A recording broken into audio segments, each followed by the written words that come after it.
था कि वो बहुत खुश थे। और ये देखिए जी, यहाँ पे एक और जो है गिरफ्तारी कर ली गई है यहाँ पे।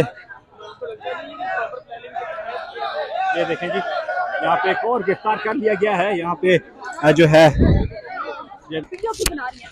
मैंने कहा मैं जर्नलिस्ट हूँ। उसके बाद जो है यहाँ पर जो कई बताने के बावजूद उनको यकीन नहीं आ रहा था कि मैं रिपोर्टर हूँ या सहाफ़ी हूँ। हालांकि हम 3 दिन से इस इस्लामाबाद पुलिस के साथ ड्यूटी कर रहे हैं, लेकिन इनको सहाफ़ियों में और पीटीआई के वर्कर में कोई फर्क नजर नहीं आया। और उसके बावजूद इन्होंने कहा कि मोबाइल में आपने वीडियो बनाई है, सहाफ़ियाँ हमारा हक है, वीडियो भी बनाएंगे, रिपोर्ट भी करेंगे, जो कुछ ग्राउंड में हो रहा है बहादुरी से बताएंगे भी। आप हमें जिस तरह मर्जी रोक लीजिए, हमारा आईनी और जमहूरी हक है और ये हमारी ड्यूटी यह है कि आपकी जैसे ड्यूटी हम भी यहाँ ड्यूटी दे रहे हैं। जैसे आप 3 दिन से जलील हो रहे हैं, हम भी 3 दिन से जलील हो रहे हैं। इनका साथ हमारे साथ होता है, लेकिन फिर भी इनका वर्कर्स के साथ, सहाफियों के साथ इतना बदतरीन सलूक है। मोहसिन नकवी साहब ने बार बार कहा था कि कार्ड रखा जाए तो आपको कुछ नहीं कहा जाए, लेकिन इस्लामाबाद जवानों को हौसला देते हुए ये नहीं बताया कि खवातीन सहाफियों के साथ बात कैसे करते हैं।